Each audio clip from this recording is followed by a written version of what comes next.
Vienna. No? Well, unahin po muna natin itong mainit-init pang balita.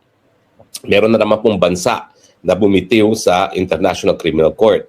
Ito po ay ang bansang Chad. Ang bansang Chad po ay ang pang-apat na bansa na galing sa Africa na nagbigay notice na sila ay bibitiw na sa ICC.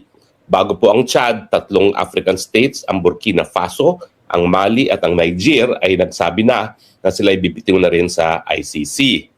Bago nga po yan, ang Burundi at ang Pilipinas ay tapos na po yung proseso na pagbibitiw. So ngayon po, meron din mga bansa na nagsabi na bibitiw sila pero binawi. Yan po ang mga bansang Hungary, South Africa, and Gambia. Ako po ay naniniwala na ang susunod na bibitiw talaga ay magtutuluyan ng bibitiw ang South Africa at ang Gambia kasi nung minsan nagbigay na sila ng notice na bibitiw sila. So ito nung pong mga pag-withdraw, lalong-lalo na nagaling sa African states, sa tingin ko hindi naman po yan dahil sa banta ng Amerika na talagang kailangan mga kaalyado nila ay bumitiw, no? Karamihan naman po itong mga African states na ito ay hindi naman talaga aliado ng Amerika dahil mas malapit ang kanilang relasyon doon sa mga European states na sumakop sa kanila at ang dahilan kaya sila bumibitiw ang tingin nila patuloy na pananakop sa kanilang pagiging soberenya mga bansa ang pagiging miyembro ng ICC. Gaya nga na sinasabi natin sa kaso ni Tatay Digong na hindi dapat ng ICC ang siyang maglilitis sa mga kaso na di umanong nangyari sa ating teritoryo dahil tayo isang malaya at soberenyang bansa, kinakailangan mga Pilipinong hukuman ang maghahandle niyan. Pero itong Chad withdrawal po, sa tingin ko, isa pa lang ito sa marami pang mga bansa na bibitiw. Ang prediction ko nga po, South Africa, Gambia, dahil minsan na sila nagbigay ng notification, tutuluyan na. At matapos yan ay yung iba pang miyembro ng African Union. Meron pong 55 states na members ng African Union at kung bibilangan nyo po, 4, 5. 5, tapos yung South Africa at saka ang South Africa at saka ang Gambia ay nagbigay na. So dun sa 55 na yon, less 7, ang natitira po ay 48, no? So sa tingin ko sa 48 states na yan, baka halos lahat sila ay bumitiw na sa lalong mabilis na panahon. Sabihin na lang natin na bago pa nagbanta ang Amerika na kinakailangan talagang brick by brick, buwagin ang ICC, itong mga African nations nito ay nagrereklamo na sila ay pinagdidiskitahan ng ICC na para bagang wala nang ibang pupwedeng malitis. Kaya naman ang ginawa ng dating prosecutor na taga-Africa, kinasuhan nga si Tatay Digong para sabihin, meron kaming Asyanong linilitis, hindi lang mga Aprikano. Pero a bit too late kasi mga bagong kaso na nasasampa sa ICC at yung mga warrants of arrest na ini-issue ay laban lahat sa mga African nations. Tayo nga lang po at dihamak na hindi African nation na lately ay sinampahan ng kaso. Maliban na yan doon kay Putin at saka kay Netanyahu na alam naman natin na hindi nila mahuhuli kasi hindi sinisuko ang kanilang mga tao ng kanilang gobyerno, di gaya ng gobyernong bangag na sila pang nagsuko sa ating mahal na Presidente Duterte dyan sa ICC. O nga pala ho, kumakalat ang chismis na si Senator Bato de la Rosa daw po ay naaresto, no? Wala pa pong kumpirmasyon. Pero sa tingin ko, hindi talaga sila magbibigay ng kumpirmasyon kung tuloy yan o kung totoo yan at diretso nang ipadadala sa dahig. Ako naman po, dahil kaibigan naman natin si Bato, no? Handa naman po tayo na magbigay ng tulong kay Senator Bato. Kung hindi ngayon po, kasi ngayon ay nag-aantay pa rin ako ng decision sa asylum ko para magkaroon ng travel document. Kinakailangan kasi ng travel document o passport para ikay maging abogado sa ICC dahil tatatakan doon ang iyong visa bilang ICC counsel. Na-revoke nga po yung aking visa yung passport ng gobyernong Pilipinas. Ina-apila ko po yan o di naman kaya inaantay ko yung decision ng Austria dahil kapag ako'y nabigyan ng asylum, bibigyan din ako ng travel document.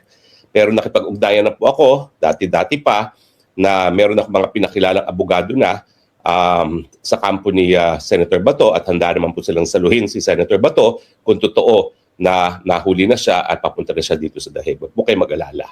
Come to think of it, bagamat alam ko ang sentimiento ni General Bato, si Senator Bato, na ayaw niya magpakulong, lalong-lalo na dahil walang jurisdiksyon ng mga dayuhan sa ating mga nasyonal, siyempre, kahit papano, kung totoong naaresto si Senator Bato at ginawa naman niyang lahat para hindi siya maaresto, meron ng kasama ngayon si Tatay Digong doon. At least dalawa na silang maghuhuntahan doon, bagamat alam ko na hanggat maaari ayaw talagang magpasakop sa jurisdiction ni Senator Bato ng mga sa jurisdiction ng mga dayuhan, gaya na hanggang ngayon talagang pinagpuputok butsi ni Tatay Digong ang pagkakaroon ng jurisdiction ng mga dayuhan sa ating mga Pilipino. Gaya rin ng sentimiento ng mga members ng African Union na isa-isa nang bumibitiw sa ICC. So anyway, yan po ang latest sa ICC. Ulitin ko lang po na hindi automatic na kung mauubos ang membership ng ICC, mapapawala na si Tatay Digong. Sa totoo lang po, yung mga bansa ng European Union, dahil sila naman talaga ang nagpasimuno nitong ICC, mananatili pong mga miyembro yan, miski sila lahat ay mga kaalyado ng Amerika. At kaya naman nilang sustentuhan yung korte. Pero ang implication po, kung karamihan ng mga bansa ay bibitiw na sa ICC, mawawalan ng moral ascendancy ang ICC bilang isang international court. Hindi na siya tatawagin international court, siya ay tatawagin ng European Court of Criminal Law, no? European Court of ICC, International Criminal Court, maging European Criminal Court kasi puro Europeans lang ang matitira dyan. At pangalawa, syempre, yan ay magbibigay dahilan para mag-isip nga ang mga judges ng ICC ano bang paraan para mapanatili na maging miyembro ang mga bansang kasapi sa ICC. Kung ang number one na reklamo ng mga miyembro ng ICC ay dahil naghihimasok ang ICC sa mga bagay-bagay na nakakareserba sa mga lokal na hukuman, ayan, po pwede nilang sabihin, tama naman na itong kaso ni Tatay Digong dahil hindi nasunod ang ICC, na hindi siya hinarap muna sa Philippine courts, ay dapat siyang mapalaya.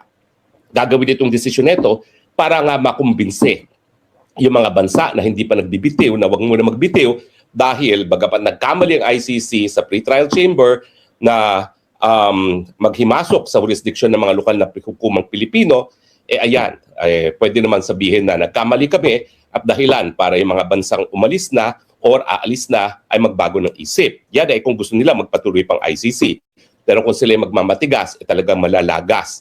Pag nalagas, hindi lang yan magiging European Court of Criminal Court, pero mahihirapan din sila na magkaroon ng pagtutulungan sa mga estado para sa ebidensya. Bagamat alam naman natin na itong si Bangag, walang kaduda-duda na makikipagtulungan sa ICC, hindi naman nila makukuha yung ganyang pagtulong pagdating doon sa mga ibang bansa na hindi nakasapi ng ICC. At syempre, yung pondo. Walang kaduda-duda, kaya ng European Union sustentuhin ang operation ng ICC. Pero ang tanong, gusto ba nila? Dahil ito na nga, may problema na sila na Amerika umaatras na sa gastusin ng pagdidepensa sa Europe at tinataasan ng mga bansang Europe ang kanilang budgetary allocations para sa defense. So kaya ba nila itong karagdagang panggastos, no? Samantalang halos lahat ng European countries may problema na rin sa dumaadagsang numbers sa mga asylum seeker na karamihan naman talaga ay economic migrants. Yung mga dayuhan na gusto lang ng mas mabuting buhay sa Europa, hindi gaya ko na talaga namang dinidiinan, no? At pinipersecute dyan sa Pilipinas. Anyway, so yan po ang latest sa ICC. Ang latest naman po sa impeachment ni Inday Sara, siguro nakita nyo naman yung mga katawa-tawang mga bagay na nangyari kanina. Yung tinanong ni Attorney Powa on Cross, meron ka bang nalalaman na kahit isang sentimo na ginamit ni Vice President Sara Duterte para sa kanyang personal na packet, ang sabi ni Lona Kapunan, "Hoy, wag kang sasagot." Ano ba yan? Ba't naman ganun na mayroon pang huy, no? Tsaka bakit naman ayaw pa sagutin? Kung ang answer naman yes or no, bahala naman yung witness na makakasagot, no? At malinaw din po na itong testimonya nitong COA auditor neto ay mga observations lamang. Hindi po ito mga COA findings na, dahil mga COA findings ay talagang COA mismo nag-i-issue in the form of notice of disallowance. At itong mga observation reports niya ay hindi po mga notice of disallowance. So bali wala po yung mga obserbasyon niya. At malinaw din po na walang personal na kaalaman itong witness neto sa kahit anong pangungurakot ni Inday Sara pagdating dito sa kanyang confidential fund, no? So anong napruebahan ngayon ng prosecution? Well, yun lang. Mga personal na mga audit observations na wala naman pong bisa dahil wala naman siyang jurisdiction, wala siyang kapangyarihan na magsabi na mali itong mga paggastos nito. Yan po ay tanging po pwede lang gawin ng COA sa pamamagitan ng Notice of Disallowance. Importante po na nabuking itong witness nito nang sinabi niya na si VP Sara lang ang kaisa-isahang VP na merong confidential fund. Meron naman palang confidential fund si dating VP Binay. At dahil hindi naman siya ang nag-audit kay VP Binay, hindi niya alam, hindi niya makukumpira kung paano na-liquidate ni VP Binay yung kanyang confidential fund at hindi niya maihahambing ito sa pag-liquidate ni VP Sara sa kanyang confidential fund. All in all, ano ang naging puntos para sa depensa? Una-una, walang COA notice of disallowance. Lahat ng mga sinasabi ng testigo, personal niyang obserbasyon. Pangalawa, walang pruweba na nangurakot si VP Sara.